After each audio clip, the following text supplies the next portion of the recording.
I never imagined a vintage scarf would change my life, but that's exactly what happened last spring at Second Chance Thrift Store.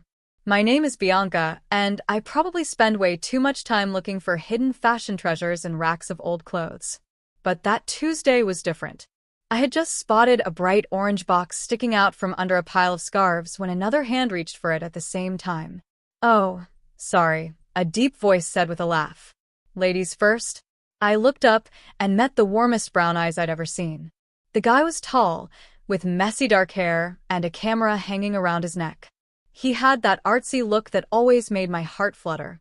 "No, go ahead," I said, trying to sound calm even though my pulse was racing. "I was just being curious." "Actually, I could use your opinion," he said, picking up the box and opening it carefully. Inside was a perfect silk scarf with swirls of blue and gold. "I'm doing a vintage-themed photo shoot tomorrow, but I don't know anything about fashion. Is this something special?" I couldn't hide my excitement. "That's a real Hermes scarf from the 1970s. See the hand-rolled edges and the artist's signature? It's probably worth at least $800. His eyebrows shot up. "And it's priced at $50? How do you know all this?"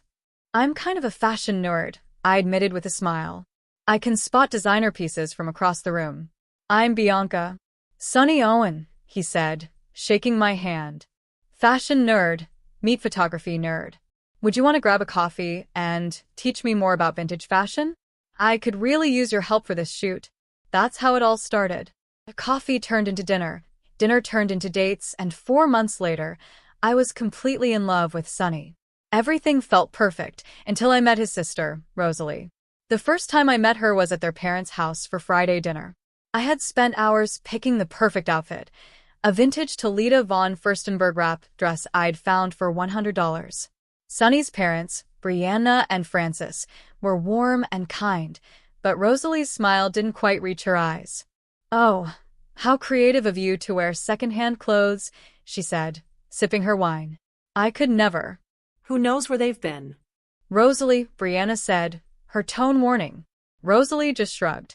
"I'm just saying, if you're going to be part of the Owen family, you might want to upgrade your wardrobe. We have certain standards to maintain." I felt my face go hot as Sonny gave my hand a quick squeeze under the table. "Actually, Bianca has an amazing talent for fashion," he said. "She's helping style my upcoming magazine shoot." "Really?" Rosalie's perfectly shaped eyebrows lifted. "How interesting.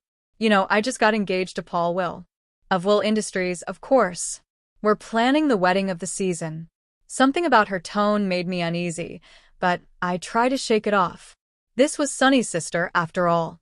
I needed to make a good impression. Later that night, as Sonny drove me home, I noticed him glancing at me, looking concerned. "I'm sorry about Rosalie," he said.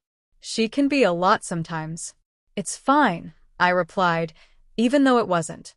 "She's probably just being protective of her family." What I didn't tell him was how Rosalie had been watching me all night, studying everything I said and did. I didn't mention how she'd cornered me in the kitchen, firing off questions about my life, my job, and my future plans. And I definitely didn't tell him about her reaction when I mentioned wanting a small, simple wedding someday, the way she smiled, like I'd just handed her some kind of weapon. I didn't realize then that this was just the beginning. Rosalie Owen was about to turn my life into her own personal chess game. Looking back now, I wish I'd seen it coming. Just like vintage treasures, people can have a history, sometimes, one filled with hidden darkness beneath their shiny exterior. The next few weeks were a blur of family dinners and polite, forced smiles. I kept hoping things would get better with Rosalie, but every interaction left me feeling more like an outsider. Tonight was supposed to be different. A casual barbecue at the Owen house to celebrate Sonny's latest magazine cover. I arrived early to help Brianna in the kitchen, wearing a vintage Chanel blazer I'd carefully restored myself. As I chopped vegetables, Brianna touched the fabric of my blazer, smiling warmly. "You have such a gift, Bianca," she said. "The way you bring these old pieces back to life. I hope you know Francis, and I think you're wonderful for Sonny." Before I could respond, Rosalie swept into the room, looking like she'd stepped straight out of a Gucci ad, wearing what seemed to be the entire latest collection. "Mother," she said, her voice sharp, Paul is bringing his parents tonight. Did you remember the expensive wine I asked for? I thought this was just a family dinner, I said, trying to keep my tone light. Rosalie let out a cold laugh. Oh, didn't Sonny tell you? I turned it into an engagement celebration. Paul's father is considering using Sonny's photography for their company's new campaign.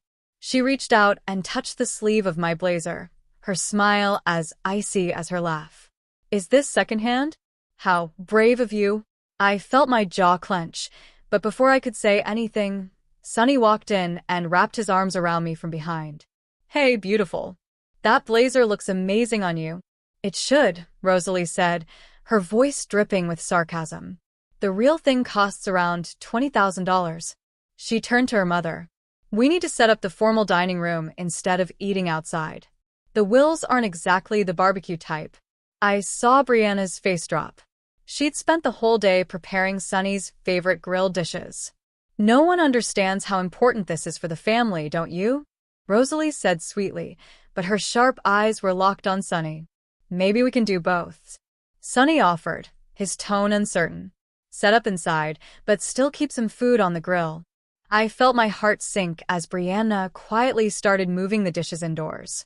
This was supposed to be Sonny's celebration, but once again, Rosalie had taken over, just like she seemed to be doing with every other part of our lives. During dinner, I ended up sitting between Paul's mother, who kept asking if my blazer was some sort of costume, and Rosalie, who didn't miss a chance to brag about the high-end designer boutiques she was considering for her wedding dress. Of course, Bianca probably has some creative ideas for her own wedding, Rosalie suddenly said, turning to me with a fake smile. What were you thinking? Something vintage, I assume? The table went quiet. Sonny and I hadn't even talked about marriage yet. I felt my face heat up as everyone waited for me to answer. I haven't really. Oh, that's right. Rosalie cut me off. You haven't set a date yet. Or even gotten engaged. She reached over and patted my hand. Don't worry. When it happens, I'll help you plan everything. I'll have plenty of experience after my wedding. Francis cleared his throat, clearly uncomfortable. Rosalie, maybe we could focus on celebrating Sonny's success tonight. Of course, Daddy. Rosalie raised her glass with a smile. To Sonny's success. And to family. Later, as the guests were leaving, I overheard Rosalie talking to Paul in the hallway. Poor thing, she said, her voice low but sharp. She tries so hard to fit in, but you can't buy class, can you? I mean, showing up in second-hand clothes to meet your parents. She seemed nice enough, Paul replied, his tone polite. And that blazer was actually quite elegant. Oh, honey, you're too kind, Rosalie said, laughing lightly. But trust me, she's not Owen material. Sonny will figure that out soon enough. My stomach twisted as I slipped away before they could see me. My hands shook as I gathered my things in the kitchen. I found Francis at the sink, quietly washing dishes. Without looking up, he said softly, "Don't let her get to you." Some people mistake cruelty for sophistication. I nodded, unable to speak past the lump in my throat. As I waited for Sonny to drive me home, I caught my reflection in the window. For the first time, my beloved vintage blazer didn't feel like a statement. It felt like a costume. I started to wonder if loving Sonny was worth the cost of fitting into his world. What I didn't realize then was that Rosalie was far from finished. Her next move would force me to choose between keeping the peace and standing up for myself. The moment everything changed happened at the Owen family lake house. Sonny had proposed the night before, during a beautiful sunset that felt like something out of a dream. I should have known Rosalie wouldn't let me enjoy even a full day of happiness. I was helping Brianna in the kitchen when I realized I'd left my engagement ring upstairs after washing my hands. I went to Sonny's old bedroom to grab it, but as I got closer, I heard Rosalie's voice through the slightly open door. "This timing is perfect," she was saying. "Now I can use all of Bianca's wedding ideas for my own. She'll never suspect I've been collecting them for months." I froze, my hand hovering over the doorknob. "Are you sure that's necessary?" Paul's voice replied, sounding hesitant. "Your brother just got engaged." "Oh, please," Rosalie said with a dismissive laugh. Their wedding is going to be some quirky vintage affair. I'm doing everyone a favor by turning her ideas into something actually sophisticated. Besides, Sunny's told me everything. Her dress design, the venue she wants, even the antique lace she found for the veil. My stomach twisted. Those were private moments I'd shared with Sunny, dreaming about our future together. He had promised to keep them just between us. Speaking of which, Rosalie added, I already called her dream venue and booked it for the weekend before their date. The deposit cleared this morning. Won't that seem a little obvious? Paul asked, sounding uncomfortable. That's the best part, Rosalie said smugly. She'll look crazy if she accuses me of copying her. Everyone will think she's the one trying to steal ideas from me. I must have made a noise because the conversation suddenly stopped. Heart pounding, I turned and hurried back downstairs, gripping the railing tightly to steady myself. In the kitchen, Sunny was helping his mom toss a salad. He smiled when he saw me, but his smile quickly faded when he noticed the look on my face. Hey, what's wrong? He asked, concern in his voice. Can we talk? I said, my voice shaking despite my effort to sound calm. Privately, out on the deck, the lake sparkled in the bright summer sun, mocking me with its peaceful beauty. I turned to face Sunny, trying to hold back the storm of emotions building inside me.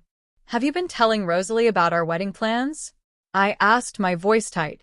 Well, yeah, he said, looking confused. She's been really interested lately. She said she wants to help. Isn't that a good thing? I shook my head, my frustration spilling over.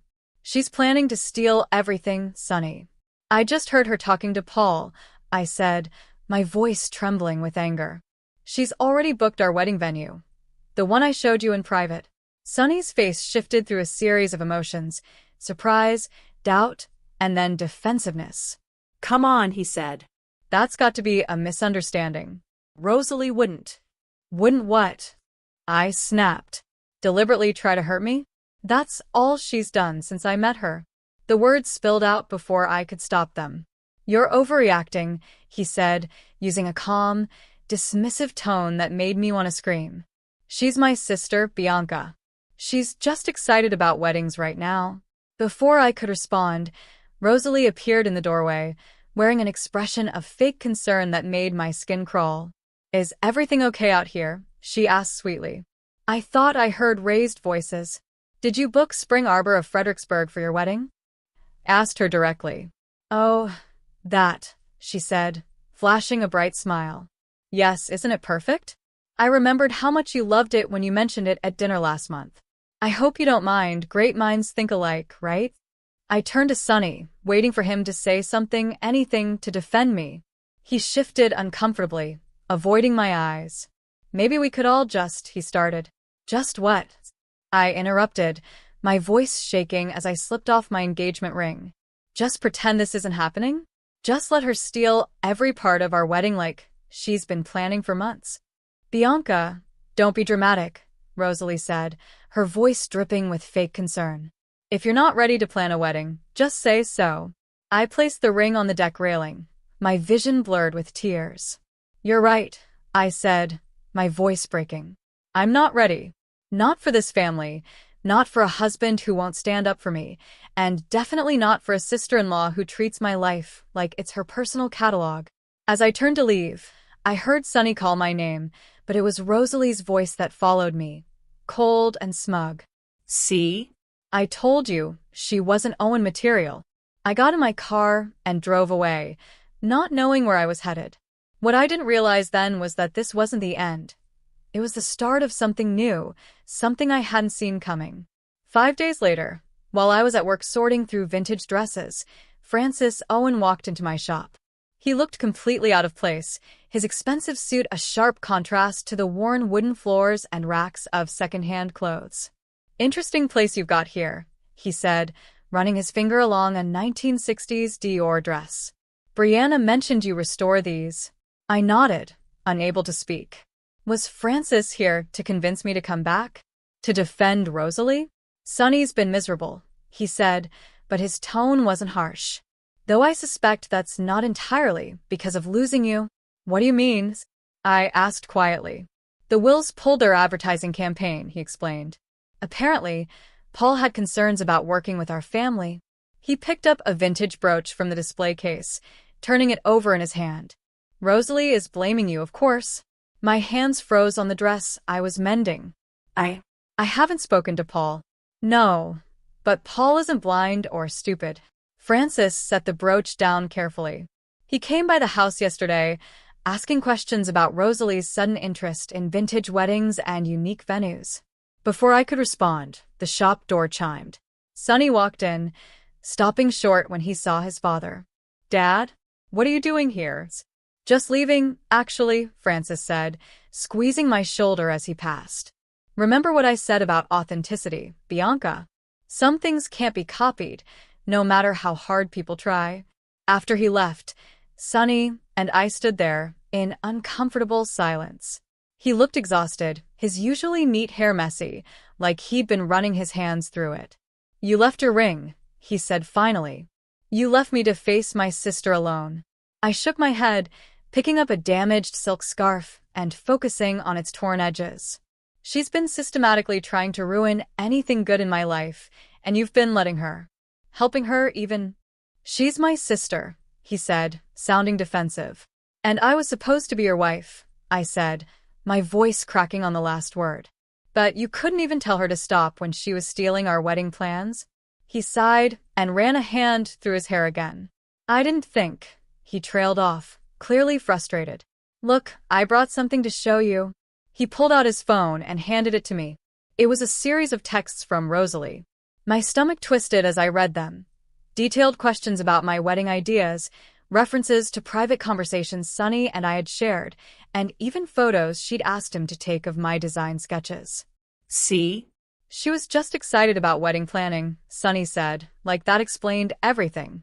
She wanted to help. I stared at him, the realization hitting me like a cold wave. He truly didn't see what was happening, or worse, he didn't want to. Your father said Paul pulled the advertising campaign, I said, my voice quiet but firm. I spoke softly, my voice barely steady. Did you ever stop to wonder why? Sonny's face darkened with confusion. Rosalie said you must have said something to Paul. Of course, she did, I said, letting out a bitter laugh. And you believed her. Just like you always do. The shop door chimed again, and this time it was Paul. He looked uncomfortable but determined. Sorry to interrupt, he said, glancing between us. Bianca, could we talk about Rosalie? Sonny immediately stepped between us. Whatever she told you about my sister, it's not true. She hasn't told me anything, Paul cut in, his tone firm. That's why I'm here. I need to know if I'm making a mistake trusting Rosalie. The irony wasn't lost on me. Rosalie's fiancé coming to me for the truth, while her own brother stood there defending her lies. I turned to Sonny, giving him one last chance. Do you want to tell him about the texts? About how your sister has been planning to steal my wedding, piece by piece? Sonny didn't say a word. His silence spoke louder than anything he could have said. I took a deep breath, blinking back tears. I think you should go, I told him, my voice breaking. Both of you. Whatever Rosalie is or isn't doing, it's not my problem anymore. As they walked out, I heard Paul ask Sonny, did you really not see what she was doing to Bianca? I didn't hear Sonny's response, but I didn't need to. His silence had already told me everything I needed to know about where his loyalties lay. What I didn't realize was that Paul's visit would set off a chain of events that would change everything, not just for me and Sonny, but for the entire Owen family. 2 weeks later, I received an invitation to Rosalie's wedding. It wasn't just any invitation. It was an exact replica of the custom design I'd sketched in my private journal. The one I'd only ever shown to Sonny. My hands shook as I read the date, 3 weeks before what would have been my wedding day. I was still staring at the invitation when Brianna called. Her voice was strained. I know this is awkward, she began, but Rosalie insists you come. She says it would mean so much to her. I'm sure it would, I said, tracing the delicate pattern I had spent months designing. Did she tell you where she got the invitation design? There was a long pause. Bianca, please, Brianna said softly. She's trying to make amends? By stealing my wedding? The bitterness in my voice surprised even me. Actually, Brianna hesitated. That's part of why I'm calling. Rosalie wants you to help with her dress. She says your vintage expertise would be perfect for the alteration she needs. I almost laughed. What dress? The one she found at that little boutique in London, Brianna said softly. The 1960s Dior, you mentioned loving. My stomach dropped. I had told Sunny about that dress during a late-night conversation, describing how I dreamed of recreating it for our wedding. And now Rosalie had somehow tracked down the original. No, I said firmly. Bianca, please, Brianna pleaded, her voice cracking. Things are so tense in the family. Francis barely speaks to Sunny, Paul is questioning everything, and Rosalie, she's not herself. Maybe if you helped, if you showed her some kindness. Kindness? I interrupted, my voice rising. Like the kindness she showed me when she stole every single detail of my wedding? Or the kindness Sunny showed by helping her do it? Before Brianna could respond, the shop door chimed. Rosalie walked in, wearing a triumphant smile and carrying a garment bag. I'll call you back, I said quickly, hanging up before Brianna could say anything else. Surprise, Rosalie sang, laying the bag across my counter. I need your magic touch with this. It's a bit delicate, and you're the only one I trust. She unzipped the bag, revealing the exact dress I had dreamed of wearing. The ivory silk was as stunning as I had imagined. How did you find it? I asked, my voice hollow. Oh, Sunny mentioned how much you loved it, she said casually, her smile as sweet as poison. I had my connections track it down. She placed a hand on my arm. Consider this my olive branch. Help me with the alterations, and maybe we can put all this unpleasantness behind us. I stared at her, and for the first time, I saw everything clearly. This wasn't about a wedding. This was about control, about breaking me, piece by piece. No, I said quietly. Excuse me? She asked, her voice sharp. I said no. I zipped the garment bag closed and pushed it back toward her. Take your dress and get out of my shop. Her smile vanished. You're being ridiculous. This is my wedding we're talking about. No, I said, my voice steady. This was supposed to be my wedding. My dress, my designs, my dreams. But you couldn't stand that, could you? You had to take everything just to prove you could. You don't deserve any of it. Her expression twisted, the mask slipping. You're nothing but a second-hand shop girl who got lucky with my brother. I'm doing him a favor by showing him who you really are. And who are you, Rosalie? I asked, stepping around the counter, anger giving me strength. Besides a thief of other people's dreams? She grabbed the garment bag, her face flushed with fury. You'll regret this. When I'm done, you won't have anything left. Not your designs, not your reputation, and definitely not my brother. She stormed out, slamming the door behind her. I noticed Paul standing just outside the shop window, his face dark with anger. He had heard everything. I should have felt satisfied, knowing Rosalie had finally shown her true colors to her fiancé. But instead, I felt hollow. I knew what came next would be worse than anything she had done so far. Rosalie Owen didn't just want my wedding anymore. She wanted to destroy me completely. And I was running out of ways to stop her. I shouldn't have gone to Rosalie's wedding, but something pulled me there. Maybe the same curiosity that makes people slow down to look at car crashes. I slipped into the church just as the ceremony began, staying in the shadows at the back where no one could see me. Everything was mine. The vintage lace draped along the pews. The hand-pressed flower arrangements. Even the exact shade of ivory I had spent months tracking down. But seeing Rosalie in my dream dress, that was the final twist of the knife. Beautiful ceremony, isn't it? I jumped, startled. Francis Owen stood beside me, his expression calm but unreadable. She stole everything, I whispered, my voice shaking. Every single detail. I know, he said quietly. He handed me his phone. On the screen were photos of my wedding planning journal, every page, photographed and saved. Sunny sent these to her months ago, he explained. I found them while checking the family cloud storage. My stomach churned. He gave her everything? He thought he was helping? Francis's voice sounded tired. And he still doesn't see what she's really doing. The wedding march began to play. I froze as I recognized it. The exact vintage recording I had discovered in an old record shop. I watched Rosalie walk down the aisle, floating in my dress, with my smile, surrounded by my dreams. Paul stood at the altar, his face tight and unreadable. For a brief moment, our eyes met, and I saw something in his expression, an apology, maybe? Then Rosalie reached him, and the ceremony began. I should have left then. But I stayed, rooted to the spot, watching as the priest asked the question, "Does anyone have any objections?" The silence was heavy, almost suffocating. Then Paul cleared his throat. "I do," he said quietly. "I object." The church erupted into whispers. Rosalie's face went pale. "Paul," she stammered, her voice unsteady. "What are you doing?" He turned to her, his voice firm. "I can't marry someone who builds their happiness on someone else's pain." He faced the guests, his words cutting through the tension. Everything about this wedding was stolen. The dress, the decorations, even the music. It was all copied from Bianca's plans. Plans that Rosalie took without permission. That's ridiculous. Rosalie's voice rose, sharp and defensive. "Sonny, tell them." Sonny stood from his seat in the front row, looking utterly confused, caught between his sister and the truth. "I just shared some ideas with you," Sonny said, his voice shaky. "You told me you wanted to help." "Help?" Paul let out a bitter laugh. "Is that what you call tearing apart your brother's relationship and stealing every detail of his wedding?" "It's not stealing if he gave them to me," Rosalie shouted, her mask finally slipping. Her voice turned cold. "Besides, I did her a favor. Someone like her doesn't deserve an Owen family wedding.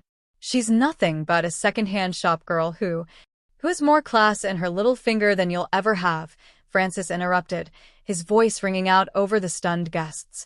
"And who just showed everyone in this room who you really are." The silence that followed was overwhelming. I looked around at the guests, their faces filled with shock. Paul stood with quiet dignity. Sonny looked like he was finally starting to understand the damage that had been done.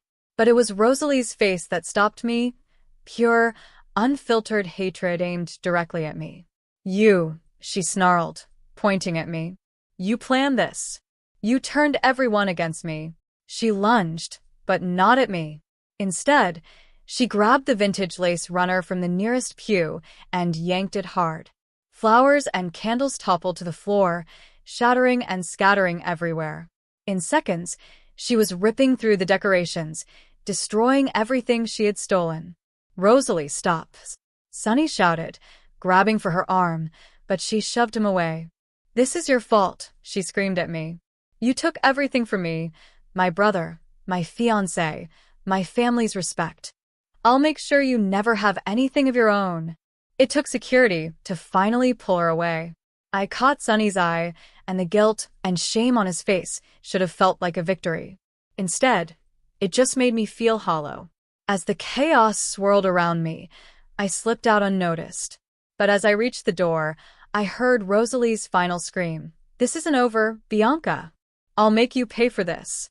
Walking home in the fading light, her words echoed in my mind. She was right about one thing: it wasn't over. Now I had to decide if protecting myself was worth the risk of destroying what little was left of the Owen family. And the truth was, I wasn't sure I could live with either choice. The next morning, as I opened the shop, I found Rosalie waiting outside. She wasn't wearing her usual designer clothes, just jeans and a plain sweater that made her look almost normal. "We need to talk," she said quietly. I unlocked the door and let her in. The shop felt strange, like it was holding its breath for what was about to happen.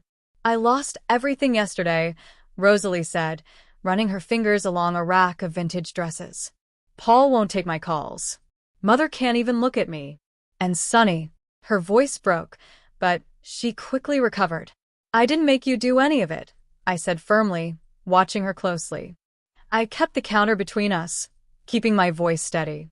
"You chose to steal my wedding plans. You chose to lie. Because you took my brother from me." Rosalie whirled around, her calm facade cracking. "He was all I had, And then you just walked in with your perfect vintage finds, your creative talent, and your authenticity. She spat the word like it was venom. Sonny made his own choices, I said firmly. Did he? She sneered, pulling out her phone. Because he's outside right now, ready to choose again. My heart dropped as Sonny walked in, his face filled with guilt, looking caught between the two of us. Tell her, Rosalie demanded. Tell her what you decided. Sonny avoided my gaze. The family needs to heal, Bianca.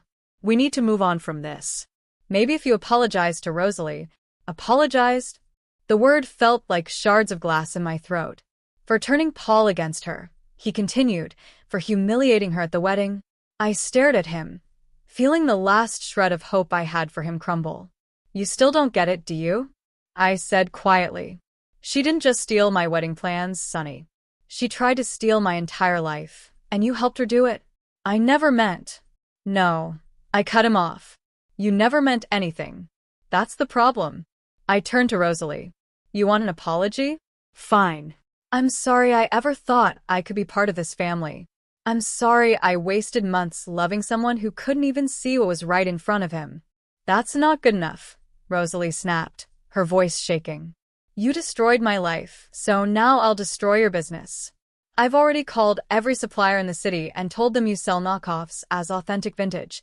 Actually, a new voice interrupted. You won't be doing that. Paul stood in the doorway, holding a folder. I recorded everything, Rosalie. Every threat, every lie, every attempt to ruin Bianca's reputation. I think the police would be very interested in this pattern of harassment. Rosalie's face turned pale. You wouldn't. Try me, Paul said, his voice cold as steel. The only reason I haven't handed this over already is because of Bianca. She asked me to wait, to give you a chance to walk away. Sonny turned to me, his voice soft. Is that true? I nodded. I didn't want to destroy your family, Sonny. I just wanted to protect myself. Bianca, he reached for my hand, but I stepped back. No. We're done. All of us. I looked at Rosalie, my voice firm. Take your brother and go. Build whatever story you need to explain your failed wedding. I don't care anymore.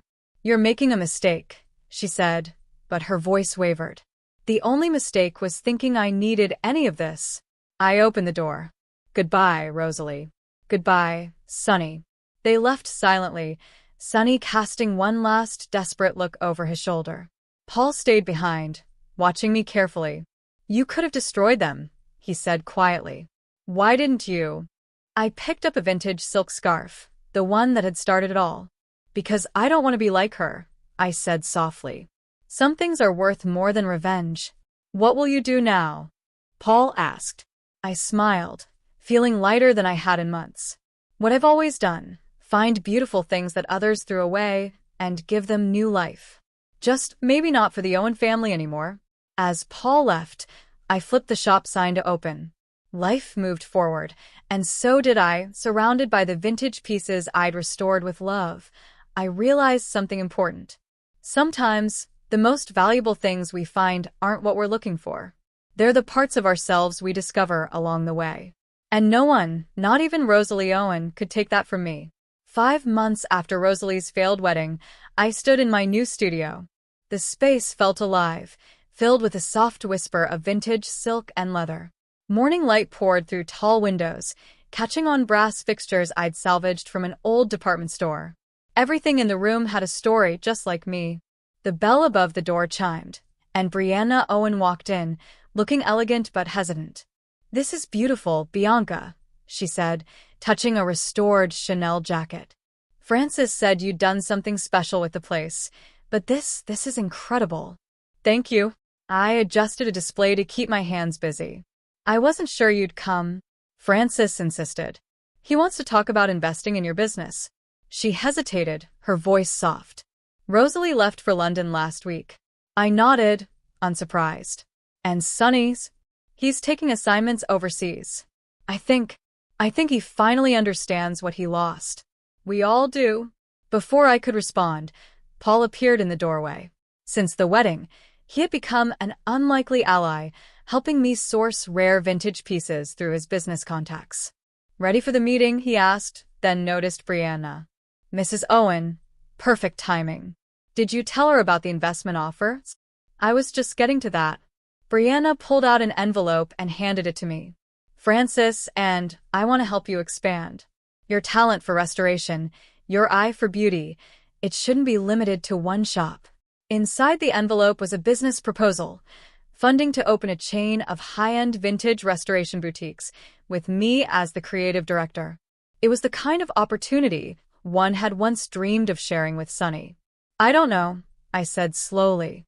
The Owen family and I don't exactly have the best track record with partnerships. That's exactly why it should be you, Francis said, stepping into the room. Someone who chose integrity over approval. Someone who showed us what we had become. And Rosalie? Sonny, I asked. They'll learn to live with it, Francis said firmly. Just like they're learning to live with their choices. Paul touched my arm gently. You don't have to decide now. But don't let what happened stop you from building something amazing. I looked around my studio, taking in the pieces I had rescued and restored, the sketches for designs that were completely my own. Then my eyes landed on something familiar, a bright orange box sitting on the counter. What's this? I asked. Found it at an estate sale, Paul said with a smile. Thought you might want it back. Inside was the Hermes scarf from that first day with Sonny. But instead of feeling pain, I felt something else, closure. Okay, I said, turning to Francis and Brianna. But I have conditions. This will be my vision, my designs, no compromises. We wouldn't want it any other way, Francis replied warmly. Later, after they left, I stood in my studio doorway, watching the sunset turn the city into shades of gold. My phone buzzed with a text from an unknown number. I'm sorry for everything. N. I didn't respond. Some things, like vintage pieces, are better left in their boxes, preserved as memories of who we used to be. Instead, I walked to my workbench, where a damaged 1950s evening gown lay waiting for restoration. Its beading was scattered, its seams frayed. But I could see its potential, just like I had finally seen my own. The bell above the door chimed, and a young woman stepped inside, her nervousness as familiar as my own once was. I found this at a thrift store, she said, holding up a worn designer bag. Everyone says it's not worth fixing, but you see something in it, I finished for her, recognizing the hope in her eyes. Let me show you what it could become, I said, leading her to my workbench. As I picked up my tools and started to work, I realized something. The most valuable things we restore aren't just the vintage pieces we find.